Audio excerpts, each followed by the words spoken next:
Episode 68 is a continuation of episode 67. So, before proceeding with episode 68, I'd kindly request you to first listen to episode 67 and then switch to episode 68 to very well connect with the conversation in this episode. Thank you and enjoy the podcast. Yes, it's absolutely. No, I think that's an interesting perspective, I would say. Bringing in the civil aspect is also very important because I believe it's at the end of the day, military technology gets into the consumer market that whatever we see in the space industry. And just to follow up on the same part, what role do the newly established agencies or organizations like Space Development Agency and US Space Force primarily play in fostering this commercial partnerships? Well, I think this is really important. When I was doing acquisition, space acquisition, we really didn't have this bridge, this connector from the military sector to the commercial innovative sector. And so I see Space Development Agency being able to accelerate the development and fielding of these advanced space capabilities that are in the commercial sector, and how do we bring them in to the government side, whether that's military and commercial, or military, commercial, and international partners. That the SDA is a gateway for that, to bring that technology and fill that in. And you're seeing that architecture with Space Force. NASA has always kind of had an open architecture, as they put up the Artemis program, and every year NASA comes out with a list of where they have capability gaps. Here's where we have some capability gaps. This is where we could use US industry to help partner with us to solve these technology challenges in our Artemis architecture. And they put that out to primarily US companies and ally companies that have US presence.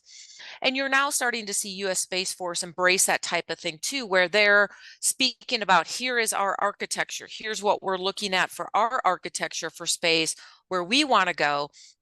And by messaging this, like NASA has done, by Space Force messaging this is what we're looking at. These are the technologies we need. And they do this at conferences like Space Foundation Space Symposium, or the International Astronautical Congress that's taking place in Milan later this year, or other activities. They're messaging, here's where we need the commercial sector to come in and provide innovative solutions to our architecture. So you're seeing Space Force, and the Air Force has always done this as well, transmitting to the commercial sector at these conferences or at industry days where they need the commercial sector to help. What this does for the commercial sector is it allows them to use their R&D development dollars to invest in that type of technology that the military is saying we need. And so it allows them to focus where they're developing more efficiently and effectively. We're also Yes. seeing how Space Force is looking at different acquisition structures and approaches.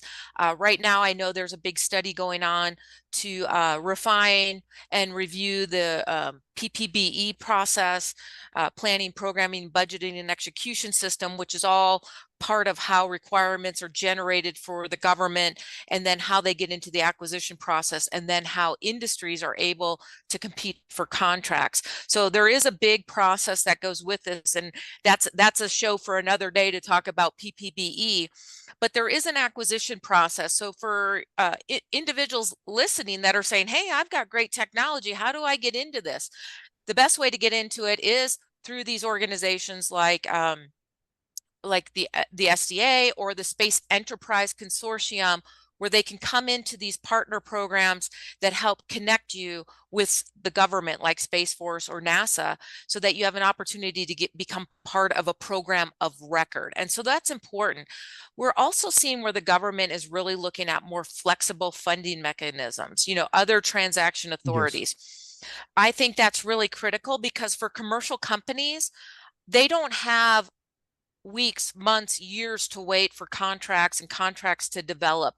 When I was doing space acquisition, it was multi-years before you would see these programs mature. And for software technology, it's evolving so rapidly that by the time you even get to a milestone for delivery of your software for a company, the industry has already moved on at a rapid pace. So really having flexible funding for contracts and contract changes and deliverables, to work that and create that system. So I think these other transaction authorities are really important, being a partner and looking at how you do these public-private partnerships, making sure these companies can get funding rapidly. They don't have to wait. Rapidly deploying this technology and inserting it is critical as well. And again, there's some push and pull about rapid insertion as well as standardization of military operations. So we can talk about that more. So there is, we can't just rapidly insert something and go, because again, there is all the operational testing that has to happen when you insert new technology into military programs of record. But I think there's a lot happening where Space Development Agency, Space Force, NASA, and other government agencies are becoming more flexible with their contracting mechanisms to be more collaborative and create a more rapid and robust ecosystem. Interesting. You mentioned about the government mechanisms quite a lot, and I believe, yeah, that's one of the important point. And I'm coming to that question basically. So, how do government policies primarily and then the regulations facilitate or primarily, sometimes even they hinder this public-private partnerships in space? Well, I'm going to start with, it all starts with legislation. It all starts with Yeah. policy. Like I said, we would not be where we are today with commercialization, and it had not been for the legislation and framework that allowed the commercial sector to take off. We also look at those funding mechanisms. Uh, Companies want stable funding and stable funding budget lines from the government. And the challenge sometimes with the government is it says that there's a structure, a 5-year defense budget, but then there's a 2-year acquisition cycle. But then ultimately, Congress approves a budget every year. The president submits the budget, and then they have negotiations between the president and Congress, and ultimately we get a budget. Hopefully, we don't get continuing resolutions. So all of this churn and funding instability is challenging for the commercial sector, because if they're relying solely on government funding, it's a challenge. So I think the government provides the legislative framework, and they can provide funding mechanisms such as other transaction authorities, partnerships with Space Enterprise Consortium, and more. But then the challenge comes into regulatory challenges. The regulatory process is very cumbersome for space. You're also looking at, there's a lot of agencies that control space. So there's the FAA, the FCC, the DoD. So it can take a long time. And then we haven't delved into this section, but one of the bigger challenges of operating in the U.S. Space industry, especially with the government, is ITAR, the International Traffic in Arms Regulations, which can really impact the space sector for a company that wants to do both government as well as commercial segments. It can be very difficult to do both a government market as well as a commercial with potentially international partners. And so the ITAR can be really challenging. And this impacts a number of areas, hiring. Who can you hire? There's a lot of great talent in the world, but now when you work with the government, you really have to work with individuals that are U.S. citizens that can get clearances. So there's a lot of great talent in the world that may be working in other nations that we cannot pull into helping us solve our greatest challenges. So there's a lot of challenges, pluses with government, providing the framework, the funding, and then there's challenges with instability of funding and the legislation like ITAR and others that can be part of it. So it's really important that we do that. And then there are some challenges that are just really complicated that we have to really look at regulatory policy, and that's like space traffic management. We look Yes. at space traffic management, and your audience, I'm sure, listening to this podcast knows what that is. That's where Yes. it has been the Air Force monitoring all the traffic and orbital debris that's going around the planet. And it's like, is that really the job of the military, or is that a commercial agency's job? Just like, air traffic control is not done by the military. across the United States, the FAA manages that, a commercial government organization. So who should manage space traffic management? So there's some uncertainty of how does that work right now? How does that transition? And then there's also insurance. The high insurance premiums for space are very challenging as well. So there's a lot of good with policy and legislation. And then there's some areas, like I said, we need to look at. Again, I'm not advocating one way or the other, but I just am kind of highlighting some of the challenges we're seeing. Interesting. Yeah, as you mentioned, there are challenges, of course, when it comes to the regulatory aspects. But I would like to, just take one more step ahead because I believe there are certain, of course, pros and cons when it comes to the fact that your business is dependent on the government or the military. So, what are the main challenges and risks associated with relying on, I would say, completely on commercial space companies for military applications? Because I think that's what we are seeing at the moment, whether it's HDA's constellation of Tranche Layer 1, 2. I mean, there are several, I think 150 or something satellites are there. And for all of them, it's the commercial space companies who are building the satellites for the US government and US military. So, what are the risks associated with those things? Well, I think ultimately it is a good strategy to look at more commercialization of um, activities that the government does that could be done by commercial space activities. So that doesn't mean that I expect commercial space activities to do things that are inherently the government's responsibility.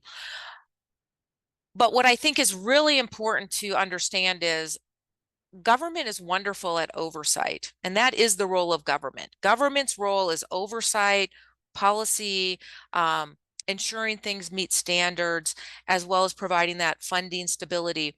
And when something has high risk and improbability, that's where the government should be really investing.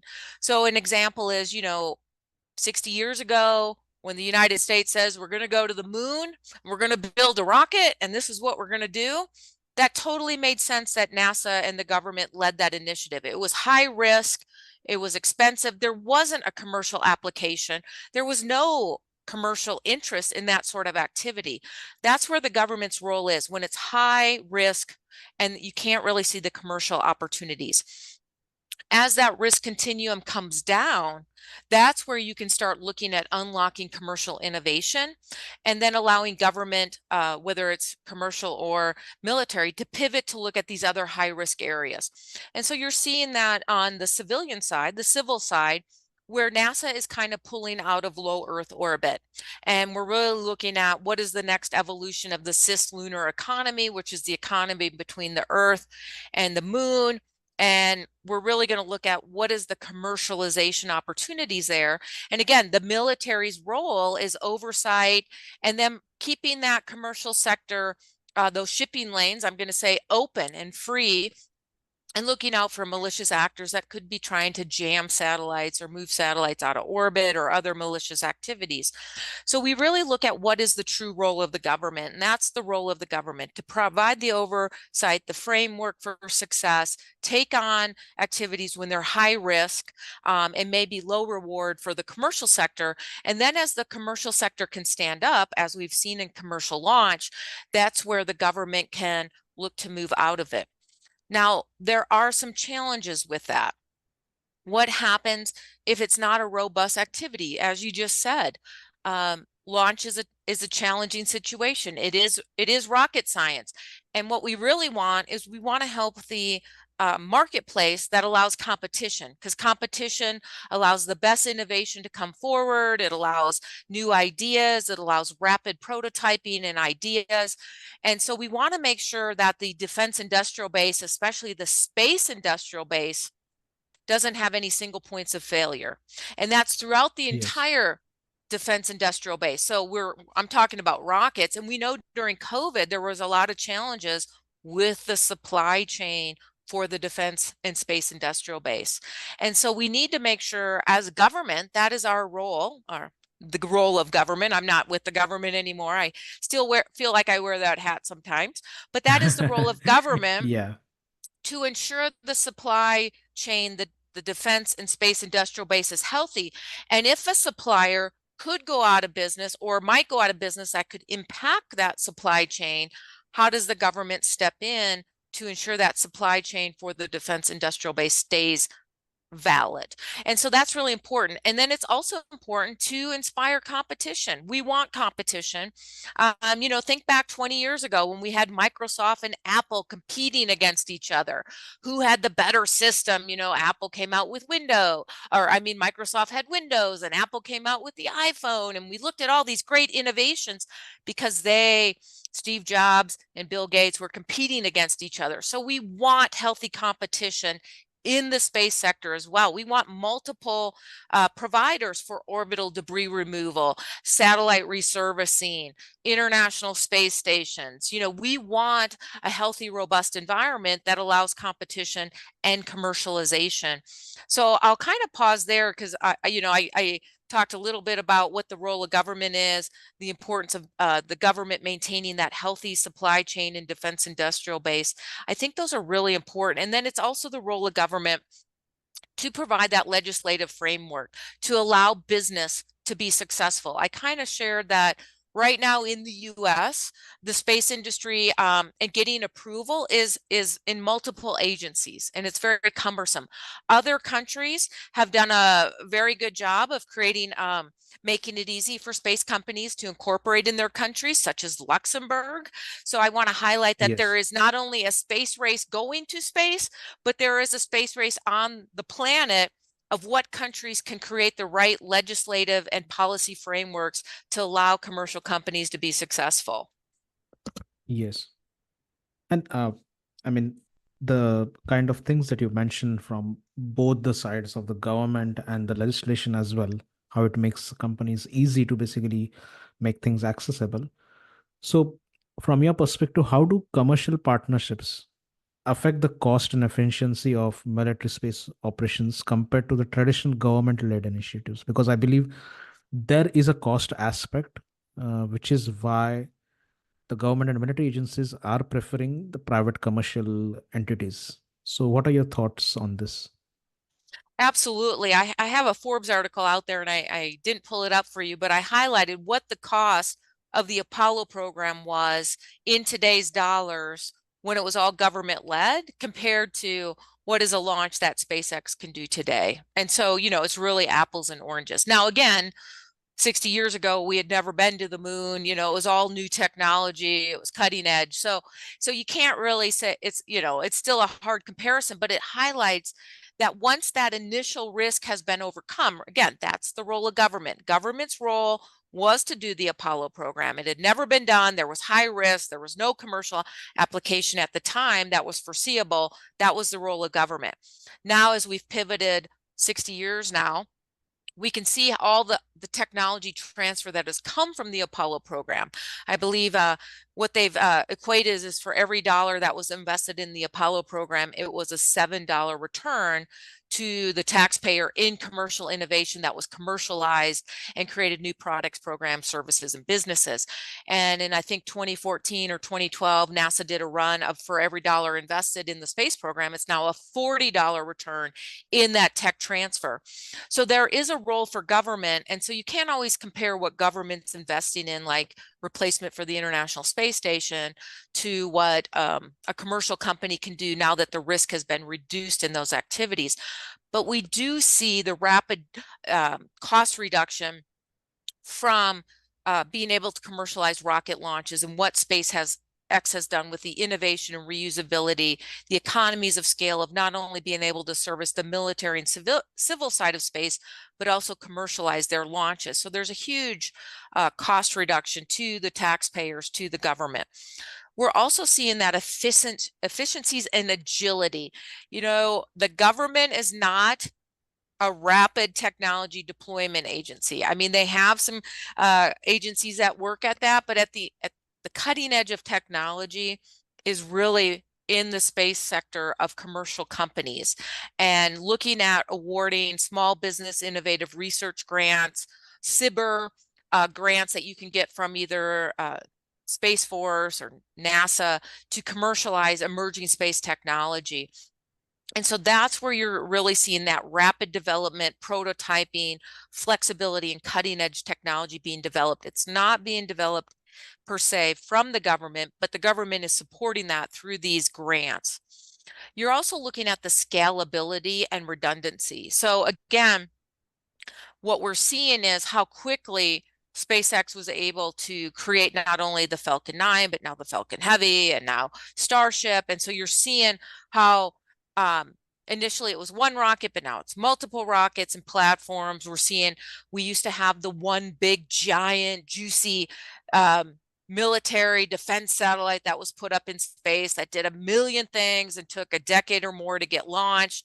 Now we're seeing rapid scalability of launching satellites. And if one satellite goes out, not a problem. We can quickly replace and launch another one to replace it. So we're seeing a different mindset on the government side to how we can now rely on the commercial segments to do that, and awarding contracts with the flexibility to do that, not only with NASA, but DARPA, Space Force, and more. So those are just a couple ways we're seeing that commercial partnerships are improving the cost efficiency, effectiveness, and rapid ability to deploy technology. Absolutely. And just to look forward on the kind of analysis that you have provided just now, what trends do you foresee in the collaboration between the US military and the commercial space companies over the next decade? Well, what we can really see is that commercial partnership through public-private partners, where the government is helping to provide that seed funding to maybe multiple players. Like I said, NASA has a really great example with the International Space Station being decommissioned. They have provided some seed funding to multiple companies that could provide commercial space stations. So providing that funding is really important, and I see that public-private partnership really important. I also see the real need to highlight and promote that those small business innovative research grants and small business technology transfer program, SBIR or STTR, are available with the government in multiple agencies, whether it's Department of Energy, Space Force, or NASA, to help those emerging space companies that are looking at cutting edge technology take their technology from potentially technology readiness level 0 to 9. So 0 is you got an idea, 1, 2, and 3 are developing your idea, 4 you might be getting to a prototype, and then 9 is you're ready for commercialization. So those SBIR and STTR grants can really help those emerging companies get through technology readiness level 0 to 4. So I think that's really important as we look at bringing that cutting edge space technology. And then another area we're seeing is incentives. We're seeing a lot of prizes and challenges. You have DARPA does a launch challenge, or NASA does a challenge. So these can be exciting ways to bring technology in. So those are just a couple ways where I really see the government providing that support to unlock commercial innovation and entrepreneurship. Interesting. And I mean, just to, I would say this is just a connecting question a little bit. But I believe there is a lot to learn from the US market, especially for the countries who are trying to figure out how to create a sustainable ecosystem where both the government and the private and the military agencies can basically operate sustainably and take use or take advantage of the space resources in a well planned manner. So, considering that several other nations are also focusing on leveraging the space applications for their respective military agencies, what key takeaways would you like to suggest for the countries like Australia, India, Japan, South Korea, or even like Philippines, who are trying to make their mark in the space industry and who have recently started focusing on developing military space assets as well? So, what are your thoughts on this?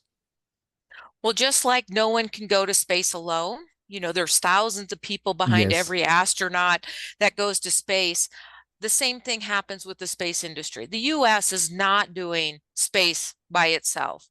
Obviously, for NASA, you have the Artemis Accords or bilateral agreements.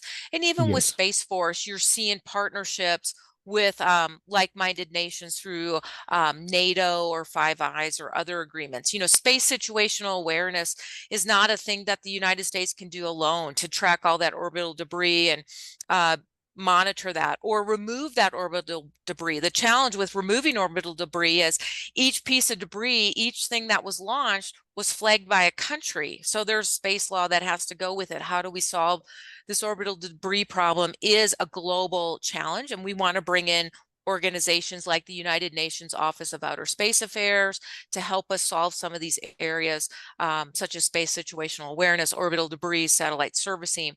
And then how do we unlock that cislunar economy? So those are some of the areas. And again, the United States is not going it alone. It is part of partnerships and collaboration. The 17th Sustainable Development Goal, so I'll highlight, there are 17 Sustainable Development Goals that were agreed to at the UN in 2015 that we would accomplish by 2030. And space is part of each and every one of those 17 Sustainable Development Goals. But the one that's most important to your question is that 17th, which is all about partnerships. None of this can be done without those partnerships and that collaboration. And Yes. I think that's important to realize that we have to do it together. We can't do it alone. Yes, absolutely. Yeah, I think we are reaching the end of the podcast. And this final question is, of course, not related to our topic, but I believe every expert that comes on this podcast has something to offer in terms of pointers or some valuable insights, because there are students, researchers, and even the budding entrepreneurs who are trying to listen to this podcast. And I believe every expert has something or the other to offer in terms of maybe inspiration, or maybe in terms of actual insights that can help them create an actionable roadmap. So from that perspective, what message would you like to give to the researchers, students, and related experts in the space industry, or maybe outside of the space industry as well, who are trying to create a roadmap or an actionable plan to establish themselves, or try to do something that is innovative in the industry? Well, excellent. What I'd like to share with the students that are out there or researchers, they may be thinking, hey, space is not for me. All these great things Shelli talked about, the military, NASA, those aren't things I'm interested in. I'm interested in energy and energy storage, or artificial intelligence, or robotics, or healthcare applications. And what I want to highlight to everyone listening is space is for everyone. And there is Yes. space in all of those activities. All that emerging technology is part of the space industry. We need individuals who are doing AI and machine learning. We need healthcare solutions. All of that is being unlocked by space innovation. Space is part of every economic sector, whether it's finance, and you're doing fintech or blockchain, it's education, it's agriculture, it's the Internet of Things. So if you're interested in any of these technology areas, then you're interested in space.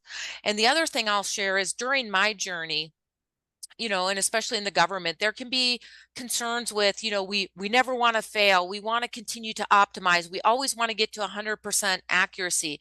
And what we've seen over the last decade with commercial space companies like SpaceX, that failure is okay as long as you learn from it.